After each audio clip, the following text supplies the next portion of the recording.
operado de tiroides, de cuerdas vocales, algo así? Si es sí, bueno, por ahí podríamos buscar. Si es no, buscar otros traumas que sean no quirúrgicos.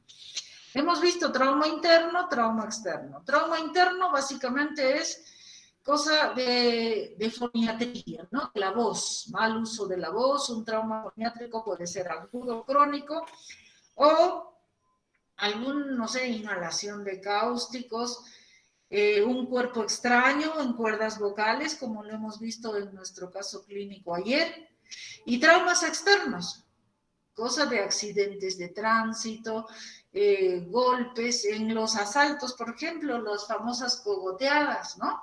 Que a uno le pueden lastimar las cuerdas vocales y producir desde hematomas, parálisis, fracturas ahí a nivel de la laringe, que alteren la voz. Entre las causas no traumáticas tenemos inflamatorias. Un resfriado, una gripe, una influenza muchas veces cursa con disfonía por edema de cuerdas vocales. Una sinusitis, miren la sinusitis, ¿cómo puede producir laringitis? Una de las cosas típicas de la sinusitis, ¿qué es? ¿Rinorrea? Rinorrea, perfecto. ¿Y la rinorrea puede ser? Anterior y posterior. Anterior y posterior, ¿no? Entonces, sobre todo en la sinusitis que producen más una rinorrea posterior, los mocos infectados están chorreando por la faringe y bajan hasta la hipofaringe y pueden afectar la laringe, las cuerdas vocales. Entonces, una sinusitis crónica que tenga una rinorrea posterior puede producir una laringitis crónica que ha mencionado vuestra compañera. Ahora, las laringitis pueden ser virales, pueden ser bacterianas, agudas, crónicas. Entonces, podría ser también una causa de disfonía. Enfermedades crónicas muy frecuentes en nuestro medio que producen disfonía, pues la tuberculosis laringea, la leishmaniasis laringea. ¿Ya? Entre los tumores, ya han mencionado tumores benignos, tumores malignos, ahí están nódulos, pólipos, en fin, cualquier tipo de tumor. Y alteraciones nerviosas que las han mencionado también vuestros compañeros. Alguna cosa que dañe los recurrentes laringios. Pueden ser virales, pueden ser tumorales, pueden ser postquirúrgicos, pueden ser incluso hasta idiopáticos o de origen central, ¿no? Que a nivel central hay un tumorcito que pues afecte el recurrente laringio. Entonces, tener en cuenta esto y también nuestra anamnesis un poco dirigida a esto, ¿no? ¿Lo han operado de tiroides o de algo de las cuerdas vocales? No. ¿Ha tenido algún trauma? ¿Lo han asaltado? ¿Algo? No. ¿Tiene resfrío, sinusitis, leishmaniasis, tuberculosis? No.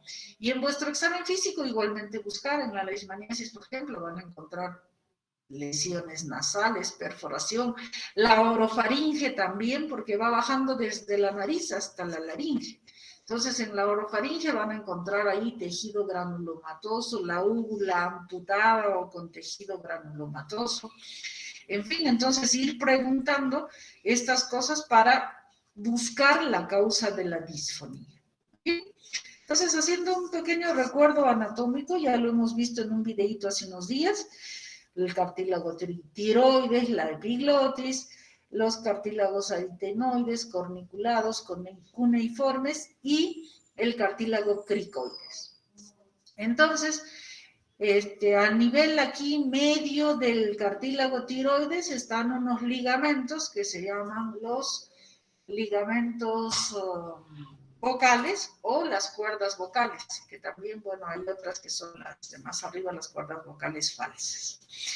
Entonces, estas cuerdas vocales se mueven y ese movimiento depende de los recurrentes laringios. Entonces, hay un recurrente laringio derecho y un recurrente laringio izquierdo. Y curiosamente, como a diferencia de la mayoría de los nervios que son muy simétricos, muy parecidos su discurrir, en el caso de los recurrentes varía del derecho a izquierdo.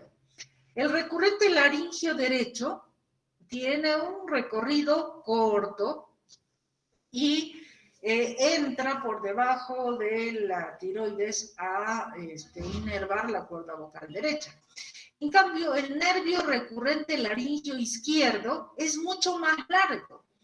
Baja por todo el cuello, baja hasta el callado de la aorta, o sea, baja todo el cuello, baja parte del tórax, hasta el callado de la aorta, le da la vuelta al callado de la aorta y regresa y recién entra a inervar la cuerda vocal izquierda.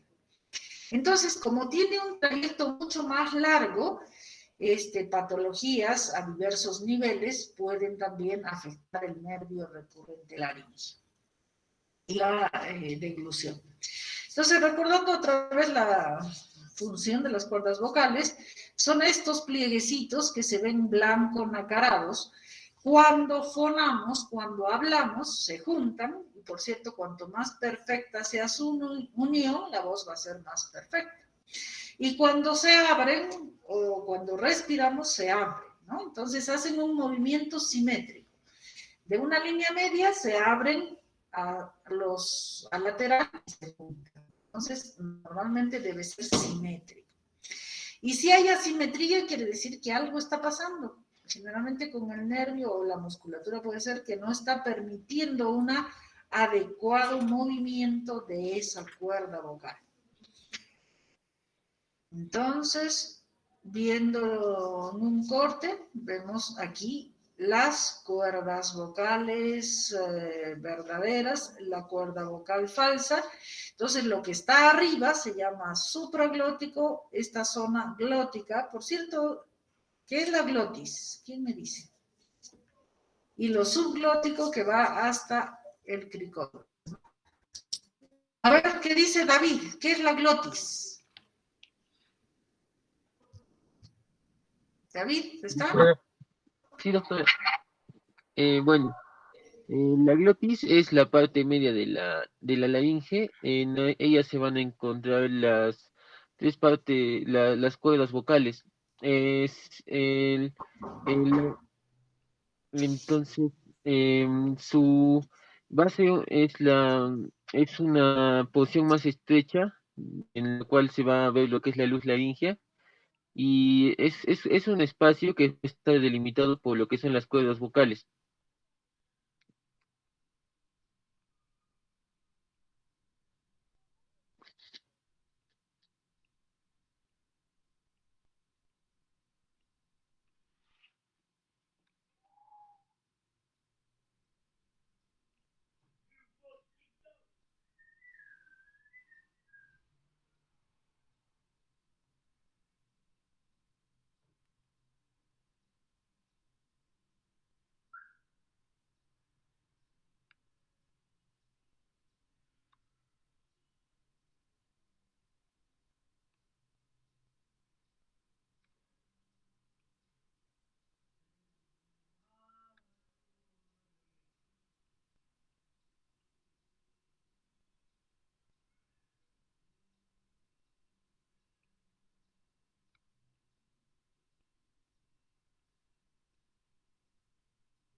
Disculpen, chicos, pero ya, muy bien lo que ha dicho vuestro compañero. Entonces, siguiendo esto, miren, estos ligamentos son las cuerdas vocales que se mueven. El espacio que existe entre cuerdas vocales es la famosa glotis, ¿ya? Entonces, ese espacio está limitado por las cuerdas vocales y la comisura posterior. Entonces, la glotis es ese espacio entre las cuerdas vocales. Entonces, muy bien, siguiendo con nuestro caso clínico. Vuestra compañera decía que no se ha podido hacer el cuadrito, facilísimo, miren, el cuadrito se podía hacer. Y ahí ir poniendo las cosas que han pensado, ¿no? Nódulos, pólipos, tumor laringio, sea benigno o maligno, edema de Reinke, bueno, parálisis de cuerda vocal, ¿ya? Puede ser, en fin, trauma foniátrico o trauma laringio en general, digamos, lo han asaltado, lo han cogoteado para que hable la clave de la tarjeta, que es lo más común, ¿ya? Entonces, puede ser todo eso. Entonces, ahí voy poniendo mis pros y contras. Trauma foniátrico, a ver, no sé, es profesor, abogado, boletero, grita mucho, habla mucho, sí o no, dependiendo de eso, le puedo poner una cruz o no, o ninguna, que tal vez un señor muy tímido, muy silencioso y casi no habla, entonces trauma foniátrico no va a tener.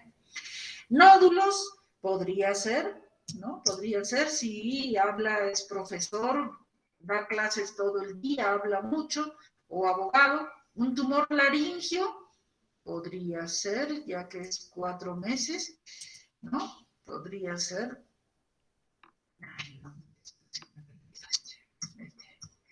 ¿Ya? Edema de Reinke, como ha dicho vuestro compañero, podría ser también. También lo han golpeado, se ha peleado, se ha caído, podría ser, ¿no? Aquí, masculino, trauma foniátrico, ya igual, si es profesor, podría ser también. Si nódulos, ahí, un poco como es masculino, podría ser, pero los nódulos de cuerdas vocales son más frecuentes en las mujeres y en los niños. En los masculinos, más bien tienden a ser pólipo de cuerda vocal, pero podría ser. Tumor laringio, puede ser. Edema de Reinke, si es fumador, podría ser. Entonces vamos preguntando, ¿no es cierto?, en cada una de las cosas. Si es profesor, por ejemplo, no es profesor, pues ya un poquito quito esto del trauma foniátrico, ¿no? En parálisis de cuerda vocal podría ser también. Trauma laringio, digamos, no lo han asaltado, no lo han cogoteado, no le han hecho nada, entonces va en contra, por decir así, ¿no es cierto? 40 años. Trauma foniátrico puede ser. En los nódulos masculino, poco frecuente. Trauma laringio o tumor puede ser, ¿no? Y más. Edema de Reinke, si es fumador o no, quizás no, entonces lo quitamos. Parálisis de cuerda vocal puede ser. Trauma laringio, igual no lo han cogoteado, no se ha caído, no lo han ahorcado, nada. Pero sí tiene disfonía, ¿no es cierto? Esto es lo único fijo que sí tiene y que sí puede haber en todas las patologías. Otro aspecto importante, no con el tratamiento. Entonces, eso también es un indicio importante. Si fuera una laringitis por sinusitis, mejoraría, ¿no es cierto?, con su tratamiento antibiótico y corticoide. Pero si es alguna de las otras cosas, pues efectivamente no va a mejorar con el tratamiento. ¿Bien? Entonces, ¿qué tengo que hacer para diferenciar todas estas cosas? Porque casi todos pueden tener la crucecita. Mirar la cuerda vocal, entonces requiero hacer una laringoscopía. Una laringoscopía directa, indirecta, con endoscopio rígido, con endoscopio flexible. Entonces ahí ve las características de las cuerdas vocales. De las cuerdas vocales, ¿no es cierto? Entonces, si es un trauma foniátrico, podría encontrar un nódulo, si es pólipo. Si es un tumor, igualmente voy a ver un tumor ahí de distintas características. Si es un edema, igual voy a ver el edema de Reinke en las dos cuerdas vocales. El movimiento de las cuerdas, veré si una se mueve y la otra no, trauma laringio. Entonces es vital la laringoscopía para, pues, determinar qué cosa es lo que hay en esas cuerdas vocales. ¿Ya? A ver, siguiendo con lo que podemos hacer con este paciente. En este caso, este paciente tenía una parálisis de las cuerdas vocales, que pueden ser unilaterales. Bueno, volviendo aquí al cuadro clínico, Este paciente, por ejemplo, era hermano de un médico. Entonces, como médico, lo primero que se le ocurre es pensar en infección. Le dio su antibiótico, le dio su corticoide, en una vez le dio otro ciclo y otro ciclo hasta que finalmente se rindió y dijo, mejor vete donde el otorrino. Entonces, mirando las cuerdas vocales, vemos que tiene una parálisis de la cuerda vocal, que una de las cuerdas vocales no se mueve. Bueno, yendo a lo de las parálisis, pueden ser uni o bilaterales. A ver, ¿qué más? Las causas ya las hemos visto. Entonces, para el diagnóstico, importante la historia clínica, como ya la tenemos, el examen físico que consiste en esto. Puede ser nuestra laringoscopía indirecta con el espejito o con un endoscopio, ¿no es cierto? Para ver la laringe y ver sus características. Y en algunos casos nos va a hacer falta otros exámenes auxiliares. Por decir, si yo encuentro un tumor, ahí a la tomografía me sirve para ver, pues, extensión tumoral, etcétera, ¿cierto? Ahora, miren ustedes, aquí en la figura se nota poco, pero miren, esta cuerda vocal está casi al medio y esta sí se abre. Entonces hay una parálisis de la cuerda vocal. Hay una que no se está moviendo simétricamente en relación a la otra. Entonces, miren ustedes, cuando respiramos las cuerdas vocales deben abrirse, cuando hablamos las cuerdas vocales deben cerrarse. Miren aquí en una fonación, esta cuerda está al medio, se ha cerrado, pero la otra no, está inmóvil. Entonces eso ya nos indica que hay una parálisis de la cuerda vocal. Ahora, las causas de la parálisis de la cuerda vocal. Está mucho en esto, en las cuerdas vocales, la reitero, está inervada por los recurrentes laringios. Y también, miren, la cuerda vocal, el recurrente entra un poco por debajo del cartílago tiroides y penetra a nivel de las cuerdas, a inervar las cuerdas vocales. Entonces, algo que esté por aquí, una cosa común, es un cáncer de tiroides que puede ser causa de esa parálisis de cuerda vocal. Y en el recurrente laringio izquierdo puede ser eso, un tumor de tiroides, un tumor más abajo a nivel de mediastino o del ápice pulmonar y otro a nivel del callado de la aorta. Entonces, si encuentro un tumor a este nivel, igualmente puede ser que sea la causa de la parálisis de cuerda vocal. Entonces, en este paciente, como les digo, era hermano de un médico. Entonces, cuando nos lo mandan, vemos que hay una parálisis de cuerda vocal. Entonces, su disfonía es por parálisis de cuerda vocal. Ahora, buscar las causas de parálisis de cuerda vocal. Bueno, ya lo veremos más ampliamente cuando veamos ese tema, pero en este caso fue un cáncer de tiroides. Lo operaron de la tiroides, bueno, mejoró del cáncer, se libró del cáncer, pero no de la parálisis. Lamentablemente va a quedar con la disfonía siempre. Muy bien, ¿dudas, preguntas hasta ahí, chicos? Doctora, Sí. puede ser que un cáncer, por ejemplo, de pulmones pueda hacer metástasis No, y doctora, claro. Sí, sí, depende de la agresividad del cáncer. Les cuento una, anécdota, ¿no? Yo veo pacientes también del hospital del Prodeim. Un día me llega a la consulta una señora y dice, no mucho, hacía poco tiempo, 15 días, 20 días, tengo disfonía.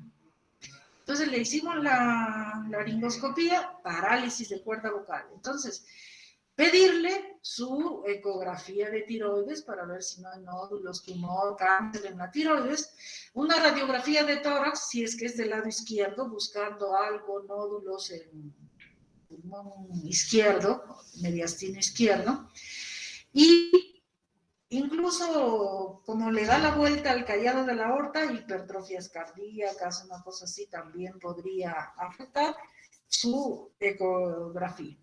Entonces le mandamos y en el hospital le habían hecho su ecografía, salió nódulos, le hicieron su radiografía de tórax, vieron nódulos. Entonces estaban estudiando si pues esos nódulos serán un cáncer pulmonar, si el nódulo de tiroides será también canceroso. A los pocos días entra en coma. Y cuando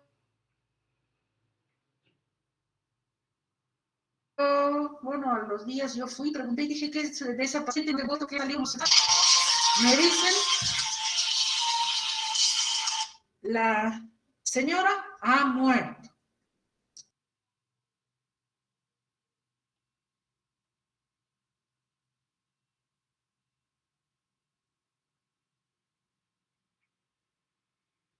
Bien, entonces me dijeron, la paciente está en coma y se ha muerto, la estamos enterrando hoy día.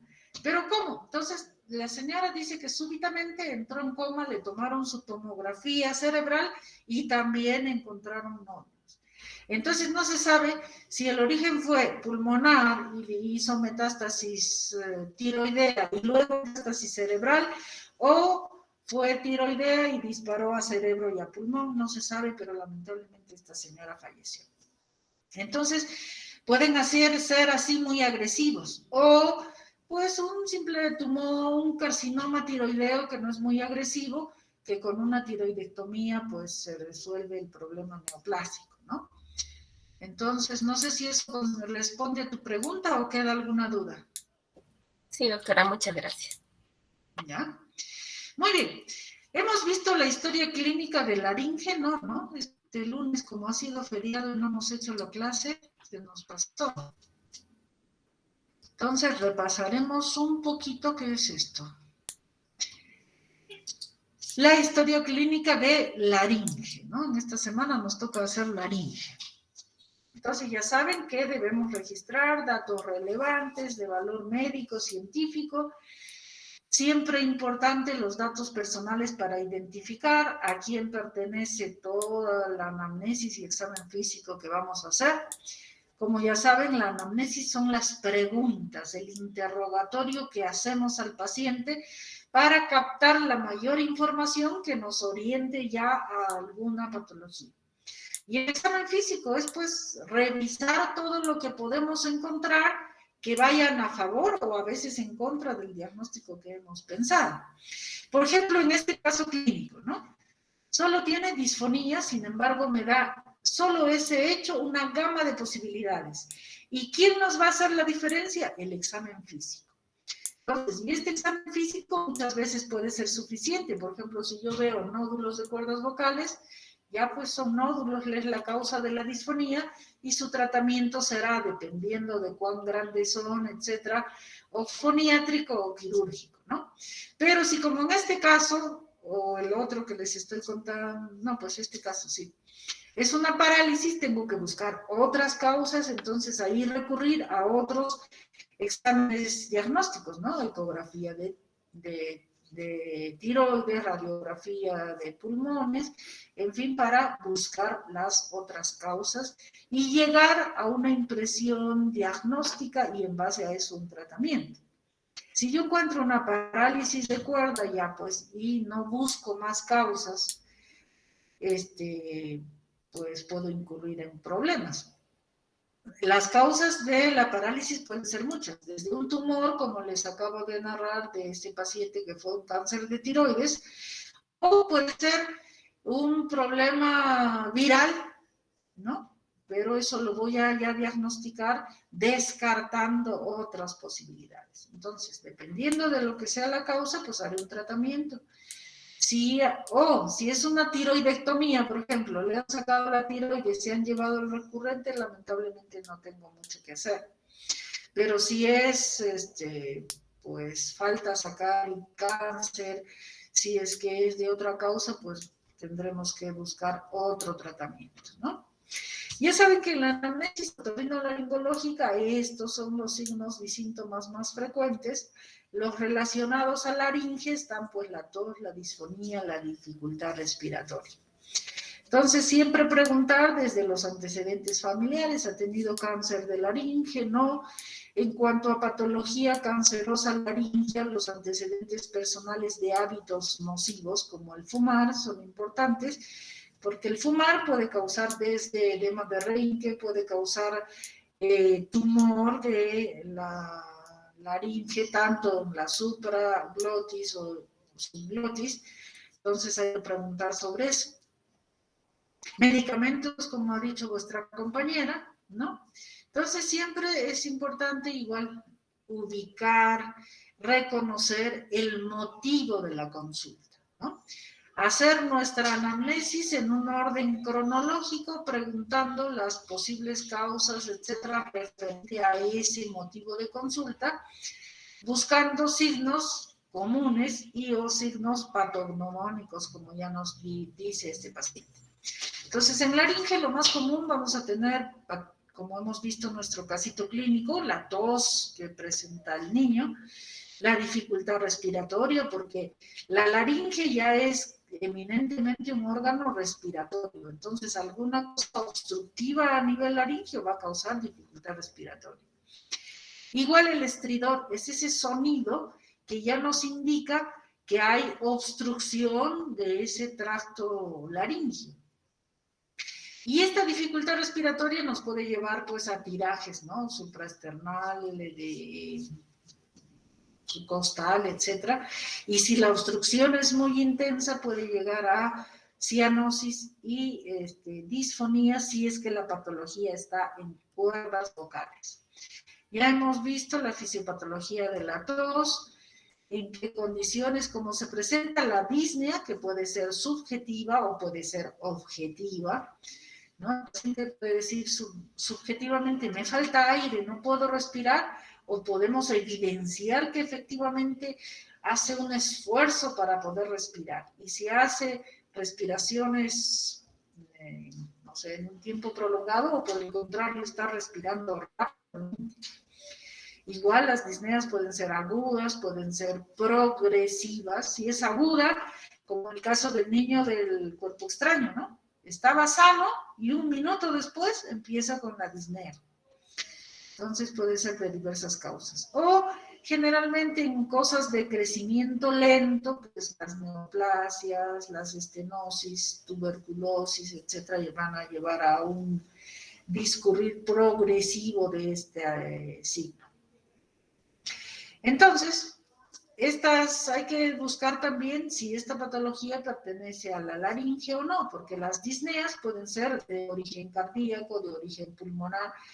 Si yo tengo, no sé, un neoplasia, un quiste hidatídico que me abarca todo el pulmón y solo tengo un pulmón funcionante, pues sin duda tendré disnea, ¿no? Problemas cardíacos también. Problemas de tráquea, bronquios, etcétera, y también a nivel de la laringe. Entonces, que pueden ser muy incómodos, ¿no? La disnea cardíaca, por ejemplo, antecedente de patología, no sé, pues una malformación congénita cardíaca, etcétera, una radiografía de tórax, un ecocardiograma para ver por qué. Si es psicógeno y más lo que hace es suspira, dice me falta el aire, no puedo respirar y hace eso, más va a atender una cosa de problema psicógeno, ¿no? Pero si vemos de que hace aleteo nasal, hace retracciones, hace tirajes, es evidente que existe algo de que no le permite la respiración. Ya hablábamos el otro día en cuanto a tos, si la obstrucción es a nivel traqueal, va a tener una voz y tos perruna, ¿no? Entonces, si el problema está a nivel laringio, debemos descartar pues malformaciones congénitas, procesos inflamatorios, catarrales, las famosas epiglotitis, el CRUP. Si es laringitis por reflujo esofágico, igualmente todas estas características las iremos diferenciando por nuestra laringoscopía. Ahí vamos a ver el cuerpo extraño, vamos a ver si hay edema laringio, vamos a ver si hay algún tipo de trauma o parálisis o tumores que puedan igualmente causar, ¿no? El estridor es un ruido muy típico, que lo vamos a ver después. y también hay diferentes causas para el estridor que lo veremos. Muy bien, ¿hasta ahí alguna duda, pregunta? Nada. Entonces vamos a ver un videito.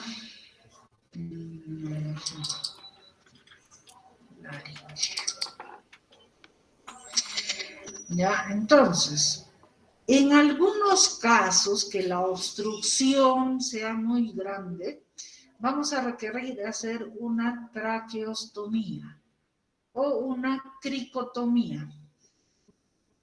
A ver, hemos visto el otro día, mejor empezaremos con, ya, traqueostomía. Entonces, traqueostomía, hay que diferenciar de la otomía de la ostomía. Entonces, ¿qué significa traqueotomía? Es solamente haces una apertura de, en este caso, la tráquea, ¿no? Por ejemplo, timpanotomía, ¿qué hago? Le hago un huequito en el tímpano. Bueno, en fin, en este caso, tráquea es un hueco en la tráquea, ¿no es cierto? Pero para mantener ese hueco, en el caso de la tráquea, yo necesito ponerle algo para que no se cierre inmediatamente, que en este caso es un tubo. Un tubo para mantener ese hueco que le he hecho en la tráquea, pues permeable. Ahora, la traqueostomía es abocar, en este caso la tráquea, a la piel. Es así, la tráquea la coso a la piel. Igual la colonostomía, por ejemplo, poder los cosen el colon a la piel, entonces el contenido de los intestinos sale por ese hueco, ¿cierto? En el caso de la traqueostomía, pues el aire va a entrar y salir por el hueco que he hecho y cosido la tráquea a la piel. Entonces tiene diversas indicaciones, ¿no? Hago una traqueotomía cuando necesito tener la vía respiratoria permeable, por alguna razón. Hay, pues, no sé, un edema, un shock anafiláctico que, no sé, cubre toda la vía superior, infecciones, he inhalado en un incendio vapores calientes que edematizan la laringe, traumas severos, me he fracturado la mandíbula, la lengua, etcétera, que no me va a permitir trabajar bien, me hago la traqueostomía para tener una vía permeable y poder trabajar en el caso de cirugías, por ejemplo, ¿no? Anomalías de tráquea, laringe, una estenosis laringea muy severa, de que ya prácticamente no permite el pasaje del aire, tengo que hacer una traqueotomía. Un cáncer, una parálisis de los músculos respiratorios en el Guillain-Barré, o para ponerle un tubo y poderlo ventilar cuando no puede respirar, etcétera, ¿no es cierto? Entonces, esas son las indicaciones anatómicas y otras pueden ser indicaciones por dificultad de movilización de secreciones. Un paciente muy anciano, un Guillain-Barré, que no puede toser, no puede sentarse, etcétera, o en uno que está en coma, pues lo ideal sería hacerle una traqueostomía para por ahí limpiar secreciones y mantener una vía respiratoria permeable. Entonces, también pueden ser profilácticas, como les digo, en un trauma severo del cráneo, el anestesiólogo no puede intubar o su tubo me va a molestar para poder hacer toda la reparación, pues lo mejor es hacer una traqueotomía profiláctica para mantener la vía respiratoria permeable. Como todo, siempre puede tener complicaciones. Entonces, no sé, puedo hacer el corte muy profundo y me voy aquí atrás al esófago. Puedo meter la cánula aquí adelante y causar un enfisema. Al hacer el corte me llevo la arteria innominada, puedo causar sangrado. He hecho un corte muy profundo y he tocado pulmón, puedo causar también un neumotórax, infecciones si no ha sido muy aséptico mi procedimiento. Puedo desgarrar la tráquea. punzar el pulmón y causar ataques, puede tener varios tipos de complicaciones. ¿Cómo es la técnica para hacer la traqueotomía? Normalmente se hace un corte horizontal, 2 dedos encima de la horquilla esternal. Voy rechazando la piel, el tejido subcutáneo, incluso los vasos, rechazando todos los tejidos hasta encontrar la tiroides, la tráquea. Cuando encuentro la tráquea, le hago un cortecito a nivel del segundo y tercer anillo traqueal, y ahí introduzco mi cánula, que por cierto existen de distintos tipos. Entonces ahí introduzco mi cánula en la tráquea para mantener la vía respiratoria. Entonces, requiere unos cuidados de esto de la traqueotomía y la traqueostomía igual. ¿Por qué?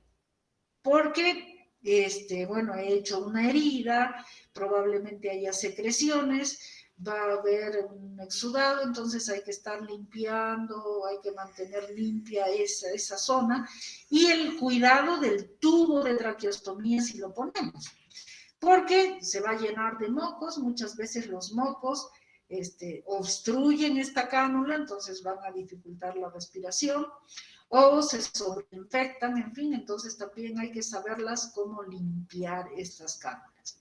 Y si es un traqueostoma, igualmente, tengo que tener cuidado al rato de bañar, si no le chisgueteo y el agua se entra. Los que tienen un traqueostoma, normalmente usan así como un gaberito, eso, que les tape el orificio, primero para evitar de que le entre pues una mosca, polvo o alguna cosa que está en el medio ambiente. Y segundo, cuando elimine secreciones, porque al toser las secreciones ya no van a ir a la boca, van a salir por aquí.